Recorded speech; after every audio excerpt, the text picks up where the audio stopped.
الحمد للہ والصلاة والسلام علی رسول اللہ اما بعد۔ امام بخاری رحمۃ اللہ علیہ کے حوالے سے آج ہمارا تیسرا سبق ہے، جس میں ہم سیکھیں گے کہ اللہ تعالیٰ نے امام بخاری رحمۃ اللہ علیہ کو کون سی بہت بڑی خوبیوں کے ساتھ نوازا تھا، اور کون سی ایسی صفات ہونی چاہیے جو کسی بھی مسلمان میں جن کا ہونا ضروری ہوتا ہے، اور امام بخاری رحمۃ اللہ علیہ ان صفات سے متصف تھے۔ سب سے پہلی جو امام بخاری رحمۃ اللہ علیہ کی صفت تھی، جسے بہت ہی زیادہ اہمیت حاصل ہے، وہ خودداری ہے۔ امام بخاری رحمۃ اللہ علیہ کے جو والد گرامی تھے، وہ ایک متقی انسان تھے، محدث تھے، مالدار تھے اور تاجر تھے۔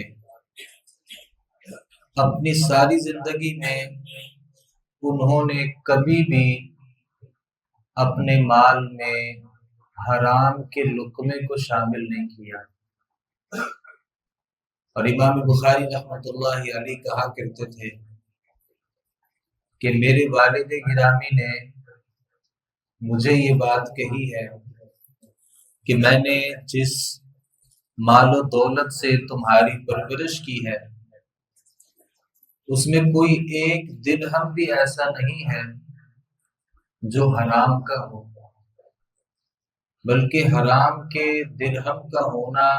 تو دور کی بات، کوئی ایک درہم بھی ایسا نہیں ہے جس میں مجھے شبہ تھا کہ یہ حلال ہے یا حرام ہے۔ تو امام بخاری رحمۃ اللہ علیہ کے کا جو وجود تھا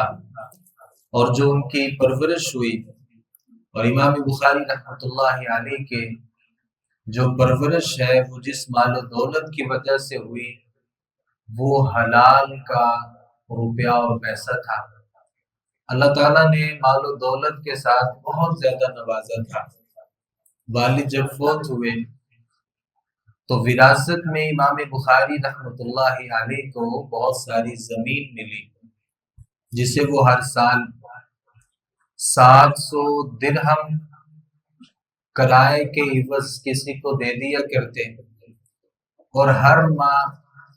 بسا اوقات وہ 500 درہم امام بخاری رحمۃ اللہ علیہ کو آمدن ہوا کرتی تھی، اور 500 درہم کی جو تقریباً اگر اس کا چاندی میں وزن کیا جائے تو یہ 1.5 کلو چاندی بنتی ہے، جو امام بخاری رحمۃ اللہ علیہ کی آمدن مہینے کی ہوا کرتی تھی۔ امام بخاری رحمۃ اللہ علیہ فرماتے ہیں کہ اللہ نے مجھے جتنا بھی مال دیا تھا، میں نے اس تمام کے تمام مال کو علم حاصل کرنے میں صرف کر دیا۔ جتنا بھی اللہ نے مال و دولت امام بخاری رحمۃ اللہ علیہ کو دیا تھا، وہ دین کو، علم کو حاصل کرنے کے لیے امام بخاری نے صرف کر دیا۔ اور بسا اوقات تو امام بخاری رحمۃ اللہ علیہ کے اوپر ایسے بھی حالات گزرے کہ امام بخاری رحمۃ اللہ علیہ کے بارے میں آتا ہے، وہ خود فرماتے ہیں کہ میں شام کی طرف سفر میں تھا اور میں اپنے اساتذہ سے پڑھنے کے لیے گیا، جو مجھے گھر سے خرچہ ملا کرتا تھا وہ پہنچنے میں تاخیر ہو گئی۔ تو امام بخاری رحمۃ اللہ علیہ خوددار تھے، کسی کے سامنے ہاتھ نہیں پھیلایا، بلکہ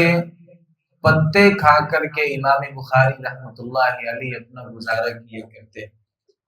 اور کسی کو اپنی ضرورت کا احساس تک نہیں ہونے دیا کرتے تھے۔ عمر ابن حفص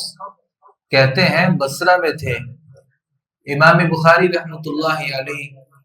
اپنے اساتذہ سے حدیثیں لکھا کرتے تھے. ہوا یہ کہ کئی دن گزر گئے تو امام بخاری رحمۃ اللہ علیہ ہمیں نظر نہیں آتے تھے. یعنی ہم اپنے اساتذہ سے پڑھنے کے لیے جاتے اور امام بخاری بھی ہمارے ساتھ ہوتے تھے. لیکن کئی دن بیت گئے کہ امام بخاری ہمیں نظر نہیں آئے اور ہم امام بخاری رحمۃ اللہ علیہ کو تلاش کرنے کے لیے نکلے تو آخر وہ ہمیں ایک مکان میں مل گئے جس میں امام بخاری رحمۃ اللہ علیہ موجود تھے اور ان کے پاس قمیض نہیں تھی اور ان کا خرچہ جو تھا وہ ختم ہو چکا تھا اور انہوں نے ہمیں کچھ نہیں کہا. ہم نے اپنی طرف سے کچھ درہم جمع کیے اور امام بخاری رحمۃ اللہ علیہ کے لیے لباس بنوایا اور ان کو لباس بطور تحفہ دیا. آپ کے علم میں ہوگا اور آپ نے سنا ہوگا کہ امام بخاری رحمۃ اللہ علیہ جب بخارا میں تھے اور بخارا کا جو امیر تھا اس نے امام بخاری سے گزارش کی کہ آپ میرے بچوں کو آ کر کے پڑھا دیا کریں جیسے ہمارے ہاں ہوتا ہے. آپ ہمارے گھر میں آ کے ہمارے بچوں کو پڑھا دیا کریں. تو امام بخاری رحمۃ اللہ علیہ نے اس بات کو قبول نہیں کیا اور اس کو ناپسند کیا کہ میں کسی کے گھر میں جا کر کے اللہ کے رسول صلی اللہ علیہ وسلم کی حدیث پڑھاؤں جبکہ میں کسی عام راستے سے گزرتا ہوں اور ہزاروں کی تعداد میں لوگ میرے پاس جمع ہو جاتے ہیں. تو میں کسی امیر اور حاکم کے گھر میں جا کے وہ کہ آپ کو فوائد مل سکتے تھے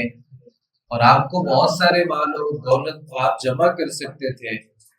اور بہت سارے روپے پیسے آپ کو خدمت کے طور پہ دیے جا سکتے تھے. لیکن امام بخاری رحمۃ اللہ علیہ نے ایسا نہیں کیا. اور پھر ایسا وقت بھی آیا کہ امیر بخارا نے امام بخاری رحمۃ اللہ علیہ کو اپنے اس علاقے سے نکلنے پر مجبور کر دیا. امام بخاری رحمۃ اللہ علیہ کو اللہ نے جو بہت زیادہ مال و دولت دیا تھا وہ یا تو علم حاصل کرنے کے لیے صرف کر دیتے یا اسے ویسے ہی اللہ کے راستے میں خرچ کر دیا کرتے تھے. یہ امام بخاری رحمۃ اللہ علیہ کے جو اوصاف ہیں، جو ان کی خصوصیات ان کی زندگی کے حوالے سے ہمیں ملتی ہیں اور جن صفات سے وہ متصف تھے ان میں ایک بہت بڑی صفت یہ تھی امام بخاری رحمۃ اللہ علیہ اللہ کے راستے میں اس مال کو بہت ہی زیادہ خرچ کرنے والے تھے. اور اگرچہ امام بخاری کی کئی ساری لونڈیاں تھیں، آپ کی ایک بیوی بھی تھی اور آپ کا ایک بیٹا بھی تھا جس کا نام احمد ہے، اور وہ اپنی لونڈیوں کو آزاد بھی کر دیا کرتے تھے. حافظ ذہبی رحمۃ اللہ علیہ نے سیر اعلام النبلاء میں اس بات کا تذکرہ کیا ہے کہ ایک لونڈی امام بخاری رحمۃ اللہ علیہ کی خدمت کے لیے آپ کے کمرے میں جب داخل ہوئی تو آپ چونکہ بیٹھتے قلم دوات وہاں پر موجود ہوتا تو جیسے ہی وہ کمرے میں داخل ہوئی تو قلم اور دوات پڑا تھا، وہ پاؤں کی ٹھوکر لگی اور وہ لونڈی زمین پر گر گئی. امام بخاری رحمۃ اللہ علیہ نے صرف اس سے اتنا سوال کیا کہ تم کس طریقے سے چل رہی ہو. جیسے کسی بندے کو ہلکا سا غصہ آتا ہے اور کام خراب ہو گیا اور اس سے پوچھا کہ تم کس طریقے سے چل رہی ہو، تو لونڈی نے آگے سے جواب دیا کہ جب راستہ ہی نہ ہو تو میں نے کہاں سے چلنا ہے. اس نے بھی آگے سے سخت لہجے میں جواب دیا. امام بخاری رحمۃ اللہ علیہ نے اپنے دونوں ہاتھ ہلائے اور کہا کہ میں نے تمہیں اللہ کی رضا کے لیے آزاد کر دیا. کسی نے امام بخاری سے کہا کہ اس نے تو آپ کو غصہ دلایا اور اس نے آپ کے ساتھ بدتمیزی کی اور آپ نے بدلے میں اس کو آزاد کر دیا. امام بخاری رحمۃ اللہ علیہ نے کہا کہ جو اس کو اچھا لگا اس نے وہ کام کیا اور جو مجھے اچھا لگا میں نے وہ کام کیا. یعنی اس کو اچھا لگا، اس نے میرے ساتھ غصہ کیا اور مجھے غصہ کرنا اچھا نہیں لگا اور میں نے اس لونڈے کو آزاد کر دیا۔ امام بخاری رحمۃ اللہ علیہ جہاں حدیث کے حافظ تھے، آپ محدث تھے، اللہ کے راستے میں خرچ کرنے والے تھے، وہیں ایک بہت بہترین مجاہد بھی تھے۔ اور امام بخاری رحمۃ اللہ علیہ جو اسلامی کھیلے ہیں، یعنی تیر اندازی ایک کھیل ہے، گھوڑ سواری کرنا ایک کھیل ہے، اور یہ ایک مومن کا زیور ہے اور ایک مومن کی علامت اور پہچان ہوا کرتی ہے۔ امام بخاری رحمۃ اللہ علیہ کے بارے میں آتا ہے، ان کے براق کہتے ہیں کہ میں نے اپنی زندگی میں، اور ایک طویل عرصہ میں امام بخاری رحمۃ اللہ علیہ کے پاس رہا، میں نے زندگی میں 2 موقع ایسے دیکھے کہ امام بخاری نے نشانہ لگایا اور وہ خطا ہو گیا، وگرنہ زندگی میں کبھی ایسا نہیں ہوا کہ امام بخاری نے کسی چیز کو نشانہ لگایا اور وہ خطا ہو گیا ہو۔ 2 موقعوں کے علاوہ کوئی ایسا موقع نہیں ہے۔ اور وہ خود فرماتے ہیں کہ امام بخاری گھوڑ سوار اس قدر اچھے تھے کہ کبھی کوئی آدمی امام بخاری رحمۃ اللہ علیہ سے آگے نہیں نکل سکتا تھا۔ یعنی ایسا نہیں تھا کہ امام بخاری صرف ایک محدث تھے، عالم تھے، بلکہ اپنے زمانے کے ایک بہت بڑے تاجر بھی تھے، اور امام بخاری رحمۃ اللہ علیہ بہت بڑے مجاہد بھی تھے۔ اللہ تعالیٰ نے امام بخاری کو ایک بہت بڑی خوبی عطا کی تھی، میں چاہنے کے باوجود بھی وہ خوبی اپنے اندر پیدا نہیں کر سکتا۔ آپ سے بھی بسا اوقات ایسی غلطیاں ہو جاتی ہیں، لیکن امام بخاری رحمۃ اللہ علیہ کتنے وثوق کے ساتھ وہ بات کہا کرتے تھے۔ امام بخاری رحمۃ اللہ علیہ اپنے ساتھیوں سے کہا کرتے تھے کہ مجھے اللہ رب العالمین سے ایک بات کی امید ہے کہ میں جب بھی اللہ رب العالمین سے ملاقات کروں گا تو اللہ کبھی بھی میرے سے اس بات کا محاسبہ نہیں کروں گا کہ تم نے فلاں بندے کی غیبت کیوں کی۔ میں نے اپنی زندگی میں کبھی بھی کسی کی غیبت نہیں کی۔ اور امام بخاری رحمۃ اللہ علیہ فرماتے ہیں مجھے اس بات پر یقین ہے اور مجھے پختہ یقین ہے کہ میں جب بھی اللہ رب العالمین سے ملوں گا، اللہ تعالیٰ مجھے کسی سے یہ نہیں کہے گا کہ تو نے فلاں بندے کی غیبت کیوں کی، میں نے ایسے کبھی کیا ہی نہیں۔ اور امام حافظ ذہبی رحمۃ اللہ علیہ کہا کرتے تھے کہ امام بخاری رحمۃ اللہ علیہ کی یہ بات بہت اچھی ہے، آپ اگر جرح و تعدیل میں ان کے اگر کلام کو دیکھیں گے، اگر امام بخاری کسی راوی کو ضعیف کہتے ہیں یا کسی کو کہتے ہیں کہ یہ جھوٹا ہے، یا کسی کے بارے میں کہتے ہیں کہ علماء اس راوی کے اوپر اعتراض لگاتے ہیں، تو وہ جو صیغے استعمال کرتے ہیں، جو وہ الفاظ استعمال کرتے ہیں، امام بخاری رحمۃ اللہ علیہ وہ انتہائی اچھے الفاظ ہوا کرتے ہیں۔ محمد بن ابی حاتم رحمۃ اللہ علیہ کہا کرتے تھے کہ میں نے امام بخاری رحمۃ اللہ علیہ سے سنا ہے کہ آخرت میں کوئی میرے خلاف اللہ رب العالمین سے جھگڑا کرنے والا انسان اللہ تعالیٰ کی عدالت میں نہیں آئے گا۔ یعنی کوئی بندہ بھی اللہ سے یہ شکوہ نہیں کرے گا کہ یہ امام بخاری ہے، اس نے مجھے گالی دی تھی، اس نے میرے مال کو کھایا تھا، اس نے میرے حقوق کو غصب کیا تھا، اس نے میرے مال کے اوپر ڈاکہ ڈالا تھا، اس نے مجھے اپنی زبان سے اپنے ہاتھ سے تکلیف دی تھی۔ امام بخاری رحمۃ اللہ علیہ فرماتے ہیں کہ میں اللہ سے جب بھی ملوں گا مجھے اس بات پر یقین ہے، اور مجھے یقین ہے کہ کوئی شخص اللہ رب العالمین کے سامنے میرے ساتھ جھگڑا نہیں کرے گا۔ تو میں اپنے آپ سے سوال کرتا ہوں، آپ اپنے آپ سے سوال کریے گا کہ یہ امام بخاری رحمۃ اللہ علیہ کی جو یہ بات ہے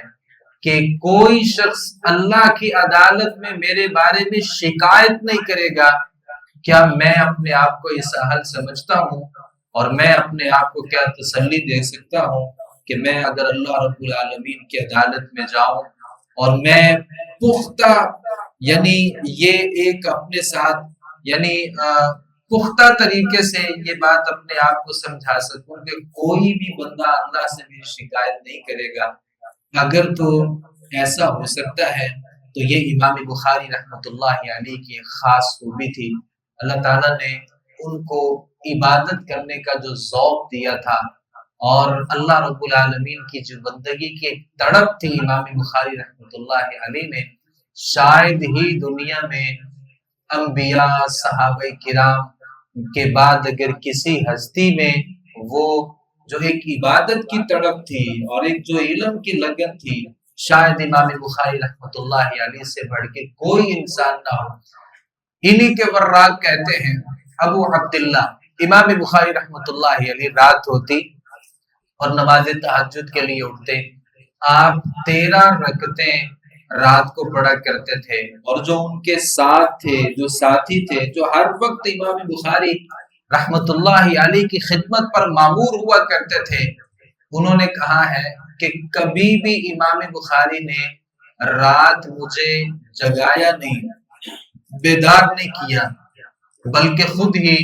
وہ اپنے برتن کو پکڑتے، پھر اس میں پانی ڈالتے اور خود ہی وضو فرما لیا کرتے۔ چونکہ وہ خادم تھے تو ایک دفعہ اپنے استاد سے کہہ دیا کہ آپ مجھے بیدار کر دیا کریں، آپ نے رات کو نماز پڑھنا ہوتی ہے، پھر دور سے پانی کو لانا ہوتا ہے، تو یہ خدمت میں پھر انجام دے دوں۔ تو امام بخاری رحمۃ اللہ علیہ نے اپنے شاگرد سے کہا کہ آپ نوجوان ہیں، وہ کہ آپ ملازم ہیں، یعنی ملازم کا مطلب آپ میرے خدمت گزار ہیں، لیکن میں اس بات کو پسند نہیں کرتا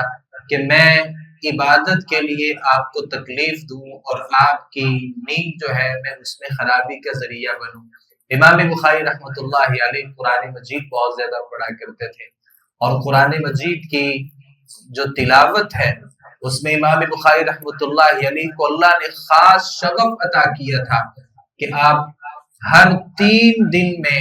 قرآن مجید مکمل کر لیا کرتے تھے۔ امام بخاری رحمۃ اللہ علیہ خاص طور پہ ماہ رمضان میں 3 دنوں میں قرآن مجید کی قرات مکمل کر لیا کرتے تھے۔ اگرچہ کچھ ایسی روایات بھی ملتی ہیں کہ روزانہ ایک قرآن مجید امام بخاری رحمۃ اللہ علیہ پڑھ لیا کرتے تھے، ایسی روایات بھی ہیں، لیکن صحیح جو روایات ہیں 3 دنوں میں امام بخاری رحمۃ اللہ علیہ ایک مرتبہ قرآن مجید کی تلاوت کر لیا کرتے تھے۔ تو ہر 3 دن کے بعد ایک قرآن مجید کی جو تلاوت تھی وہ امام بخاری رحمۃ اللہ علیہ کی مکمل ہو جایا کرتی تھی۔ سوال پھر وہی ہے، میں نے اپنے آپ سے سوال کرنا ہے اور آپ نے اپنے آپ سے سوال کرنا ہے کہ میرا قرآن مجید پڑھنے کے ساتھ کتنا تعلق ہے۔ کہیں ایسا تو نہیں ہے کہ صرف